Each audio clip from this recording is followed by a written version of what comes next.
It's Tuesday morning in the fabulous Florida Keys. I'm Gary McAdams with eXp Realty. It's also Election Tuesday. If you haven't already voted, please get out there, make your voice heard, cast your vote. I'm not going to ask who your candidate of choice is. I don't want to know. I don't care. You never mix politics with business, so I'm not going to do that. But regardless of who your candidate is, please get out and vote. Remember, you have no rights to complain about the outcome. If you didn't cast your vote, you had your chance to make your voice heard. But more so than politics and election, we also have the boat races coming today and Tuesday. They've been going all week long. They started on Sunday. There's several events going on today. My personal favorite is the official testing time. They put the boats in the water and they do some water tests. That will be going on in Key West Harbor from 11:30 a.m. to 4:30 p.m. It's definitely worth checking out. You get a chance to see the boats in action before the actual races. It's a lot of fun to watch. But enough of boat races and enough of the election. Let's talk about real estate. This is my morning market MLS update video I do every day right about this same time. I'm actually a little early today. I'm going to be traveling. As soon as I'm done this video, I'm heading to the airport. If you watch this video every day, you'll be ahead of most buyers. You will know about every new listing from Big Pine Key down to Key West the same day the realtors find out about them. I find most buyers wait for home to come on to Redfin or Zillow or Trulia or Realtor.com or any one of those many websites that puts the listings out. And a problem they run into oftentimes when they do that is by the time those websites put a home live online, it's already been in the multiple listing service a while and all the good deals are already under contract. If you watch this video every day and you see something you like, you can call me right away. I'll make an appointment for us to go see the home, or if you're not here in town, I'll go preview it on your behalf. We'll do a video walkthrough chat, and if you like what you see, we can write up an offer and you can be under contract on the home before most buyers ever even knew it was available for sale. You can also get a much more detailed description on all these listings if you follow my blog, keywestinvesting.com. I'll put that web address down in the description below. There's a lot more information on the blog, a lot more details about the homes, any unique features the home might have, things like projected room uses, room dimensions, photos of the inside of the home, photos of the outside of the home. If the home happens to be waterfront or happens to have a pool, there'll be photos of the pool, photos of the water view, there'll be photos of the boat dockage. Just a lot more information that I can cram into a couple-minute quick YouTube video. Again, that web address is keywestinvesting.com. And it's updated every day from the Florida Keys multiple listing service. If you like this video and you want to hear more and find out more about what's being listed every day in the Florida Keys at what price, please subscribe to my YouTube channel. And while you're subscribing, please click that thumbs up like symbol down below. I do a video just like this every morning, so you'll know about every new listing the day it comes on the market. Very good information to have. Today we have 5 homes to talk about. Before I tell you about the homes, the state of Florida's lawyers have to put their 2 cents in and make me cover the legal stuff. The information I'm about to give you comes directly from the Florida Keys multiple listing service. I'm not accepting any responsibility for any of these listings. I'm not claiming any of these listings to be my own listings. And I'm not accepting any responsibility if there's any inaccuracies in the information I give to you. I'm simply reading it to you right from the Florida Keys multiple listing service. The first house we have is a 3-bedroom, 3-bathroom, 2,002 square foot house with a pool on Louisa Street. This house is located only about half a block off Duval Street. You walk out your door and you're on Duval Street in probably 200 feet. And it has off-street parking, which is extremely important if you have a home that close to Duval Street. Otherwise, you'll be fighting tourists for parking in front of your house 365 days a year, and nobody likes to do that. It's being offered at $3,065,000, which is a very good price for a house that size, that close to Duval Street, with a pool and parking. Then we go to Grinnell Street. We have a 2-bedroom, 3-bathroom, 1,360 square foot condo. This condo has a nice pool in the middle of the units. It's being offered at $1,650,000, which is a very good price for a condo in Old Town that size. You can walk to Duval Street from Grinnell Street easily. My big concern with this one are any of the smaller condos. A lot of the developers came in and bought up the big homes from back in the days when the families would have 9 or 10 kids and broke it up into several smaller condos. There's just a few units in the condo complex. While you're in your due diligence inspection period, make sure you take a hard look at the condo association's financials and, most importantly, their reserves. See how much money they have in reserves.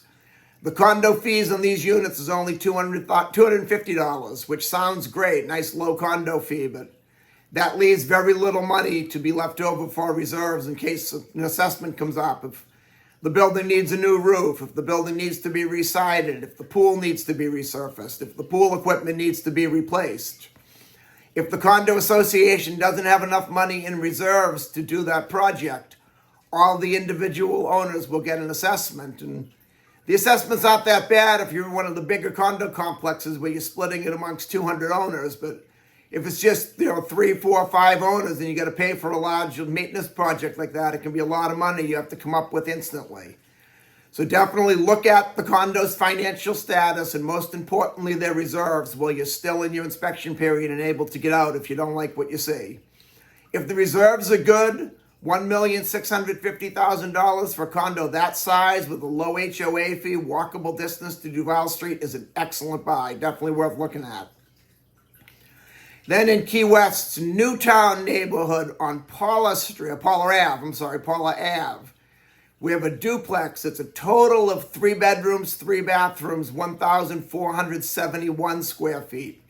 It's broken up into a 2-bedroom, 2-bath unit and a 1-bedroom, 1-bath unit. It's being offered at $1,639,000, which personally I think is a little overpriced. I ran some estimated rent and the financials on it. On the high end, you'd get probably, your gross would be about $72,000 a year between the 2 units rental. If you figure it out mathematically based on a purchase price of $1,639,000, that's a gross return, ROI, of 4.4%. Then you figure your property management fees. Your average property manager takes 15%. Your taxes, your insurance, your maintenance, your wear and tear on the building. You got to figure probably a 10% vacancy while you're in between tenants and re-renting and cleaning up between tenants. So in reality, your actual cash-on-cash net ROI would be down to about 2.5%, maybe 3%, which I just think you could do a lot better with a real estate investment if you're buying a rental income, which is what most people do buy a duplex for. Another option would be to live in one unit and rent out the other, and then the numbers would make a little more sense. It'd make your mortgage payment a little bit less, but I still think $1,639,000 is just way too high for that property. Then we go up to Cudjoe Key to a section called Venture Out on Spanish Main Drive. Venture Out is a very unique community. It's a gated mobile home community. The biggest feature of Venture Out is it has complete transient licenses. You can rent these 1 day at a time, just like a hotel. It's a very unique little community, completely gated, 24-hour manned security, and it is very difficult to get in that security gate if you can't prove you have business there. They also have someone 24 hours a day, 7 days a week, either walking or riding around in a golf cart, just being your security guard, making their presence known, keeping the peace. They have a full marina there, a boat dock, a ship store, fuel dock, bait and tackle. They sell beer, wine, soft drinks, bait, goodies, snacks, sunblock, hats, everything you'd need for a day on the water. There's a couple tennis courts in there. There's a regulation-sized basketball court inside the gate, shuffleboard courts. There's a lot of amenities in there, but I've just always thought Venture Out is very overpriced. This is a 2-bedroom, 2-bathroom, 816 square foot mobile home. $675,000 is the asking price. That's $675,000 basically for a trailer. I've run the rental income property on a lot of the Venture Out units because most people that buy them because of the transient license to rent them out. I have one investor who wants to buy anything he can with a transient license, but he told me stay away from Venture Out. We ran the numbers on at least 10 or 15 of them, and they all come back to right around the same, a gross ROI of about 4%, which means your true cash on cash net ROI would be about 2.5%. The vacation rentals, the short-term rentals, the property management fee is a lot higher than it is on the long-term rentals. So you'd have a higher management fee than you would on the one on Cindy Ave that we just talked about. So I tend to stay away from venture out and tell people to stay away, but that's just my opinion. A lot of people love the venture out units. Then the last one we have is on Ramrod Key in a subdivision called Breeze-Swept Beach Estates on St. Lucie Lane. I'm sorry, it's St. Lucie. I thought it was Haiti for a minute. St. Lucie Lane. It's a 3-bedroom, 2-bathroom, 1,078 square foot canal front house. It's being offered at $949,000. Breeze-Swept Beach Estates is a very desirable subdivision. It's mostly year-round residents. They're all canal front or open water homes. They have deep water boating, very good boating. You can ride out with a short ride to Looe Key Reef if you want to dive or snorkel or head offshore to do some fishing. Or you can cut right through Newfound Harbor under the bridge and go out to the Florida Keys backcountry, which is the most beautiful boating I've ever seen. The one and only drawback I see to this house, and you'll see it in the pictures if you look at the blog, keywestinvesting.com, the dock is very small. Most docks go the whole length of the waterfront of the property. This one's a very small dock. You'll see it in the main picture on the blog. You could most likely extend the dock, but you'd have to deal with the Army Corps of Engineers, the DEP, and half the other alphabet soup that our government has. It's doable, but it wouldn't be a short process. It would be tedious.